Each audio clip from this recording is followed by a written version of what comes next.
Dhe për ta dëshmuar që ne të duam ty, prandaj po të kërkojmë. Po të kërkojmë të jesh pjesë e problemeve që ka kemi për ta dhënë zgjidhjen ato. Nevojave që ka kemi për ta larguar ato. Të duam prandaj po të thirrim o Zoti jon.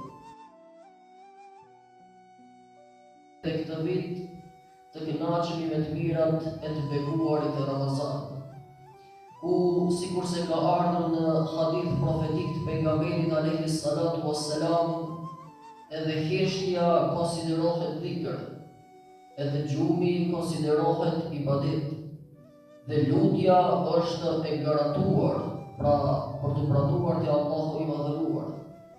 Le të ndalemi për pak momente të mendojmë për të kuptuar se në çfarë ditësh jemi, ku ti je ulur në shtëpinë tënde dhe vetëm po rri. Frymarrjet e tua me lekët shkruajnë sikur se ju duke bërë dhikr. Por llogaritni se çka do të shkruani me lekët dhe sa sevap do të shkruani nëse vërtet do të bëni dhikr. Pra në këtë muaj të bekuar edhe frymarrjen çka e bëjmë, hiç pa thënë diçka me lekët shkruajnë dhikr.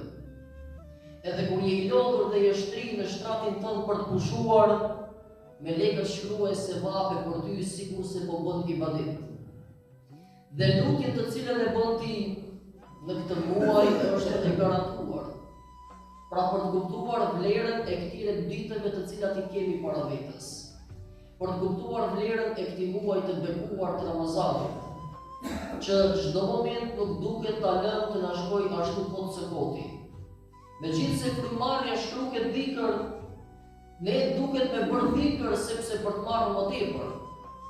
Megjithse gjumi konsiderohet ibadet, ne duket me mos gjumë nga gjumi ndonjëherë për hir të Zotit për të marrë më tepër.